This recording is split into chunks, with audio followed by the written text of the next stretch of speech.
Good morning and thank you for joining us on Wednesday edition of TVC Breakfast. I'm Ibrahim Shita. Thank you so much for joining us once again. Good morning, Nigeria. It's safe to say it's the midweek edition of the show, and we're here to let you know everything that is happening in Nigeria. I am Ria Abdul. Welcome. Good morning, everyone, and welcome. This is TVC Breakfast on Wednesday, the midweek edition. My name is Nelson Etta.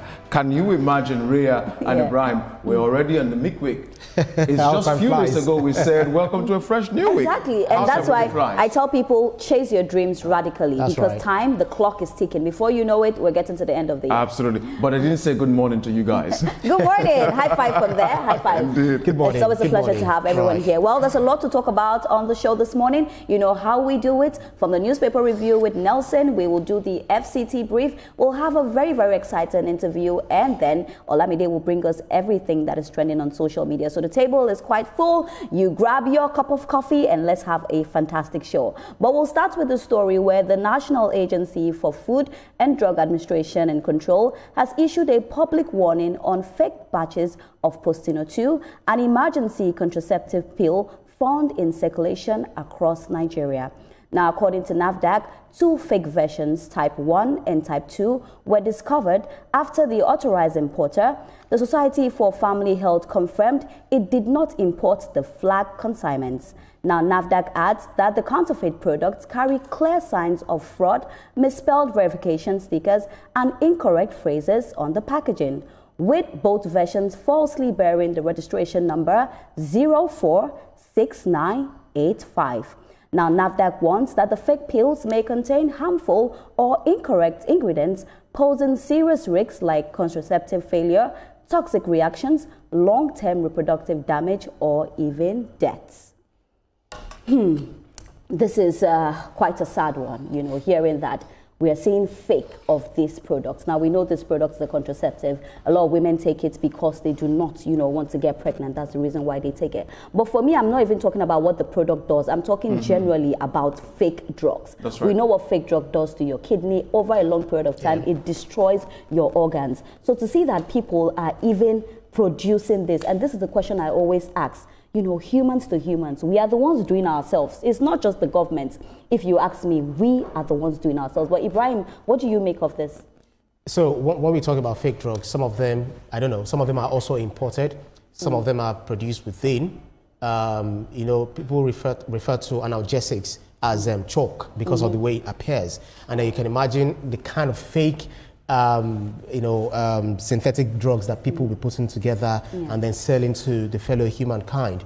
But the race to say that I don't want to get pregnant, especially among the younger girls, the teenage girls, secondary school, primary schools, you know, we're getting to see some of these people even getting pregnant, you know, among their peers and all of that. And then they do not want anyone to find out that, yes, they've done something in the corner, which will lead them to getting out on the open. So it is good that NAFDAC is making that noise and calling our attention to it. But first and foremost, who are these people that are doing this? Where exactly are they coming from? Is it within the country or outside of the country? And what are the things that we're doing to ensure that, yes, it doesn't get into the markets? And if they're already, you know, right there, maybe on the counters and all of that, then what exactly are we doing to mop them up? These are the information that we really need. But how much are we also doing in producing these drugs? Because the cost of drugs have actually gone up. Even all of the measures put in place have not really affected the price of, you know, drugs in the country. So if we are not controlling our own drugs, if we have other countries like India, like USA, and some other countries that produce drugs where we import them into the country, if they control these drugs, it means that they control our health status, which we do not want. But Nelson, let me come to you here. For me as a woman, one scary part for me is, you know, as a woman, when you take Postinor, it means that you do not want to get pregnant, okay?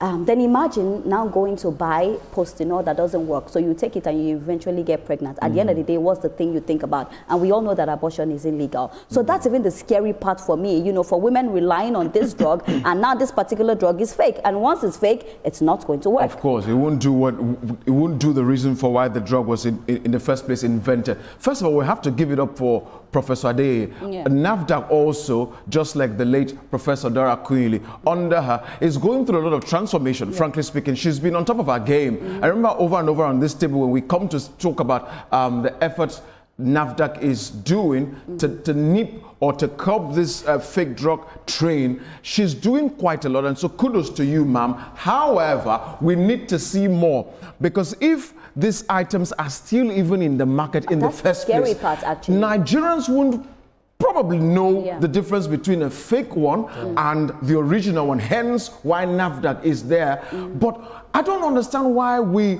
would spend a lot of time and money investing in the production of fake drugs.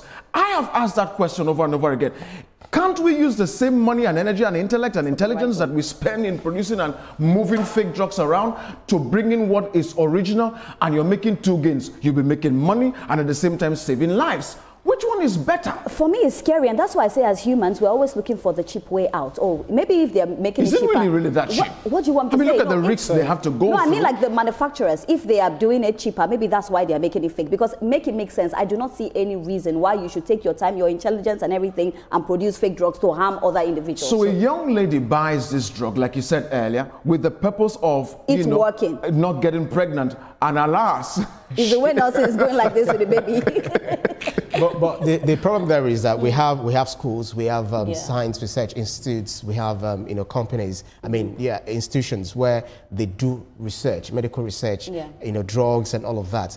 How much of drugs are we producing in our own country? That is my own major challenge, because if you're outsourcing this, then we'll be having serious problems. A whole lot of drugs come from from India, some of them from USA, some of them from UK. Mention all of these countries, but how much of drugs are we producing in our own country? Look at the African continent as a whole. We have all these natural resources that these countries come to pilfer, take to their own country and sell them back to us, very expensively. So we should do more of research, because when we have another pandemic, there won't be. And I think it's not just only Postinor that we have as well. And but all I also of that. think that it's not just Postinor. There are other contraceptives as well, if you ask me. But that is the one that people always. No, I think the best contraceptive is, if you're not using condom, the best thing is for you to abstain. But we know that it's difficult for a whole lot of people to abstain, which is the best. And Ibrahim, talking of research, I think we have a pool of pharmaceutical and scientific intelligence in this country who can go into drug manufacturing when it comes to our local herbs and products, turning them into Oyibo finished product. Because there was one time I traveled to Taraba State, specifically in Sardwana local government area, Gembu to be precise. I met some white people there who had been living there for 3 months. Guess why they came? They came to research drugs for HIV cure. And they stayed in that forest of Gembu for that longer time, testing, our herbs and plants and leaves, trying to find, I can't speak scientifically now, the elements that can do that job. Now, if they could come all the way from the United States to do that, it means we have things like that at home. We need to look inwards. No, so there's nothing we don't have here. Do you know that there is certain drug, because I'm not authorized to speak on, mention the name, that I've used from one of the research institutes of this country. For 3 years, if I use the drug, just make it into a bar, and then for 3 years, I won't feel malaria. And then I use all these imported drugs for malaria, and I get malaria every month. So it means that something is wrong with these big pharmas, because if you look at, we have Moderna, we have Moderna, we have AstraZeneca, we have GSK, we have so many. Just mention all of these big pharmas. They will not allow you. When I say pharmas, I mean pharmaceutical companies. Of course, they will always tell you what you're using locally is not that strong enough as much as to what they are bringing. I trust local. Actually, if you ask me, I think I trust local. I trust local. I've been labeled a name I can't mention on air. I will mix some. And and it's to cure malaria for 1 year. Man, it works. But anyway, I'll just take the number again. So as a lady, if you want to get Postinor-2, because I'm not going to tell you what to do with your life, for the fake ones, the number is 046985. I'll take that again, 046985. And please just check the packaging as well so that you don't take something that is not working for you. But we'll take a quick breather now, and when we return, Nelson is all geared up for the newspaper review. Don't go anywhere. Stay with us. This is TVC Breakfast.